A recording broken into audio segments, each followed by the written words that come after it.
berubah menjadi batu?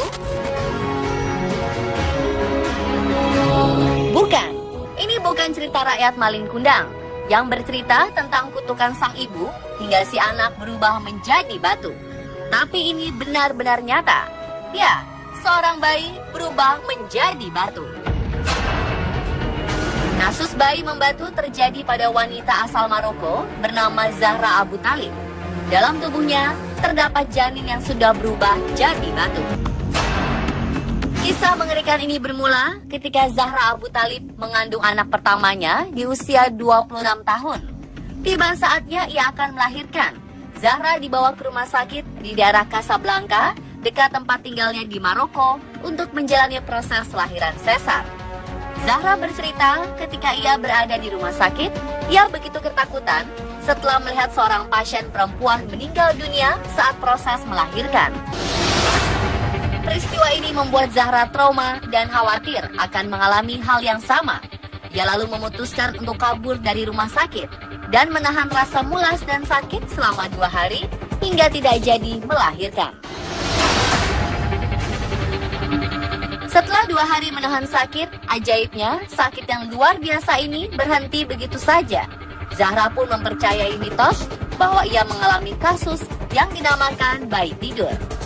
Dan untuk mendapatkan anak, Zahra memilih jalan adopsi. Ia telah mengadopsi 3 orang anak. Cerita tidak berhenti sampai di situ saja. Saat usianya sudah menginjak 75 tahun, rasa sakit yang pernah ia rasakan saat mau melahirkan tiba-tiba kumat lagi. Setelah dibawa ke rumah sakit, dokter mengira Zahra mengidap tumor pada ovariumnya. Namun melakukan scan, ternyata dalam perutnya tersebut terdapat bayi yang telah membatu dan menjadi mumi. Mengeluarkan janin yang telah membatu lebih susah dan beresiko, sehingga biasanya terjadi komplikasi, misalnya ada perobekan di dinding rahim dan jalan lahir. Setelah melalui pertimbangan, akhirnya dokter memutuskan untuk tetap mengeluarkan janin batu ini agar kondisi Zahra kembali pulih. Fosil janin ini berukuran 3,1 kg dengan panjang mencapai 42 cm.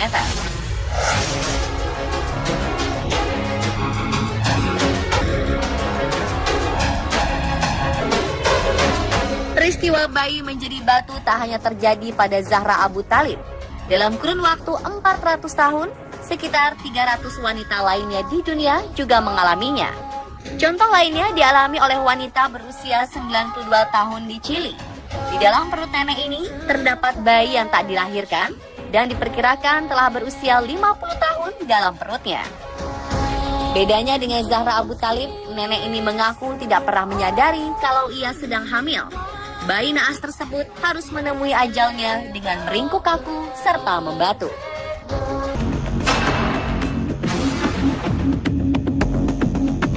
Setelah melalui pertimbangan panjang, dokter memutuskan untuk tidak melakukan operasi pengangkatan bayi batu tersebut karena akan terlalu beresiko, mengingat usia nenek yang sudah sangat tua.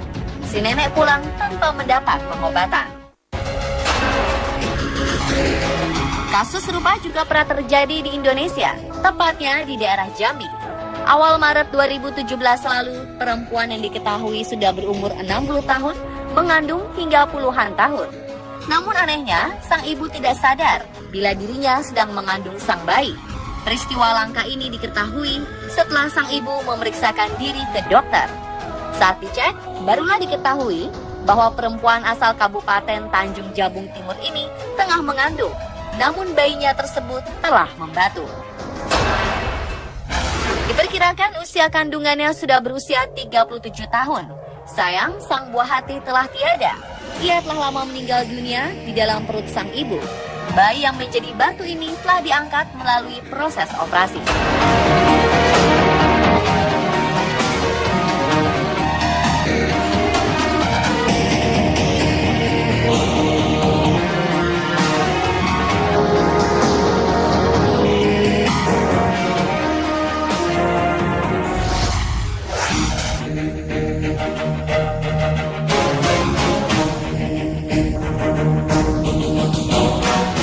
Kisah bayi berubah menjadi batu bukanlah kisah legenda yang tak nyata, seperti halnya kisah legenda Malin Kundang yang dikutuk menjadi batu.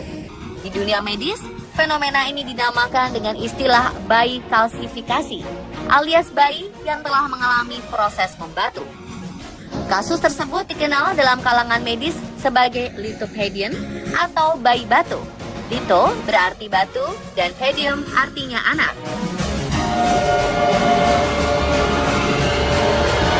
Dokter spesialis kandungan dari Rumah Sakit Bersalin di Jakarta, Dr. Musa menjelaskan bahwa sebenarnya bayi berubah menjadi batu adalah hal normal dalam reaksi pertahanan tubuh akibat kematian janin. Karena itulah proses kehamilannya pun terhenti dan akhirnya janin di dalam tubuhnya mengalami proses pengapuran. Untuk menghindarkan tubuh ibu dari infeksi sebab busuknya organ sang janin, ia mengalami kalsifikasi atau berubah menjadi batu. Jadi sebetulnya lithopedion itu adalah janin itu sendiri yang kemudian prosesnya karena meninggal. Kalau kecil dia akan diserap kembali oleh tubuh, diresorpsi namanya. Tapi kalau gede, sudah besar, diresorpsi pun tidak akan habis sehingga tertinggallah yang namanya janin tadi. Kemudian dia akan membentuk semacam bungkus yang namanya pengkapuran, kalsifikasi, dan kemudian mengeras. Tujuannya sebetulnya mekanisme untuk tubuh sendiri supaya tidak terjadi infeksi. Nah, pengerasan itu sendiri kemudian disebut dengan lithopedion. Dr. Musa menyebutkan, kasus seperti ini biasanya terjadi pada kehamilan yang tidak disadari, atau biasanya sang ibu tidak melakukan pemeriksaan ke dokter kandungan. Begitu mengetahui dirinya tidak menstruasi beberapa bulan. Akhirnya baru ketahuan setelah sekian lama saat perutnya merasakan sakit yang sangat hebat. Kemudian lithopedion itu terjadi, itu kan ceritanya lama. Satu, yang bersangkutan tidak melakukan pemeriksaan kepada dokter. Ketahuannya setelah sakit yang luar biasa baru dilihat, baru ada itu kan. Kalau sekarang kemungkinannya untuk terjadi seperti itu kecil. Kenapa? Sebentar-sebentar kita melakukan pemeriksaan dengan USG sehingga begitu janin 8 minggu tidak berkembang, detak jantungnya berhenti, sudah terdeteksi. Jadi tidak akan sempat untuk terjadi lithopedion tadi, kecuali di tempat terpencil, kemudian dia tidak melakukan pemeriksaan USG, ya kemungkinan masih bisa terjadi. Berbeda dengan kasus Zahra Abu Thalib, dia tahu kalau dirinya tengah hamil, namun memilih untuk menahan proses lahiran dan menyimpan bayi di kandungannya selama bertahun-tahun. Kasus tersebut sangatlah aneh dan langka, sebab yang kita tahu, wanita yang telah masuk dalam masa melahirkan tidak bisa ditahan-tahan. Beberapa kasus melahirkan di jalanan, di pesawat, di angkutan umum, atau di perjalanan menuju rumah sakit adalah contohnya. Bagaimana pendapat Dr. Musa mengenai kasus Zahra Abu Thalib ini? Di dalam kehamilan, tentunya hormonal kehamilan yang akan tumbuh atau meningkat. Nah, begitu kehamilan itu cukup bulannya, kasarannya hormonal untuk kehamilannya menurun, hormonal untuk melahirkannya yang meningkat. Sehingga begitu cukup bulan, proses persalinannya akan timbul dengan sendirinya. Tapi ada orang-orang tertentu yang hormonal yang merangsang untuk timbulnya kontraksi supaya melahirkan itu tidak timbul-timbul. Oleh karena itu kalau tidak timbul, ditimbulkan. Jadi artinya kalau proses berjalan terus kemudian kita menahan supaya tidak berjalan, nggak bisa. Diakui oleh Dr. Musa, cukup banyak ibu yang tak menyadari janinnya sudah meninggal, bahkan janinnya membatu atau mengeras. Hal ini terjadi karena kurang pekanya sang ibu, terlebih lagi karena tak ada reaksi penolakan pada tubuhnya. Merasakan mual-mual pun juga tidak bisa dipastikan hamil kalau tidak memeriksakan diri. Ya, sebetulnya kalau kehamilan itu ada dua tanda, subjektif sama objektif. Kalau subjektif itu merasa tidak haid, bisa orang itu merasa hamil sehingga timbul mual segala macam. Tapi kalau objektif tentunya pertama tidak haid, kemudian dilakukan pemeriksaan semacam tes kencing. Nah, kalau tes kencingnya positif, pasti itu akan dinyatakan hamil. Kalau ditambah lagi dengan pemeriksaan USG, di situ akan terlihat buah konsepsi, pasti dia akan dinyatakan hamil. Tapi memang belum tentu orang hamil itu mempunyai keluhan. Tidak semua orang, artinya mual dan muntah tadi belum tentu, sifatnya individual. Jadi tidak berarti orang mual, muntah bisa dipastikan, diartikan bahwa itu hamil, tidak. Bahkan tidak menstruasi atau terlambat menstruasi juga tidak bisa dipastikan hamil. Kalau misalnya orang tidak menstruasi, bisa saja karena gangguan hormonal, sehingga keseimbangannya terganggu, sehingga dia tidak haid, tidak menstruasi, tapi tidak hamil, bisa saja.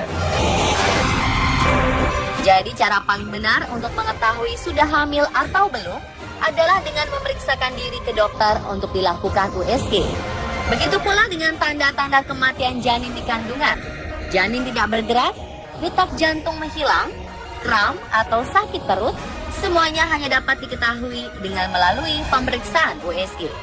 Mendengar kesimpulan dari Dr. Musa, berarti kita semua tidak perlu khawatir akan kasus bayi membatu atau berubah menjadi mumi dengan memeriksakan diri Anda ke dokter secara rutin.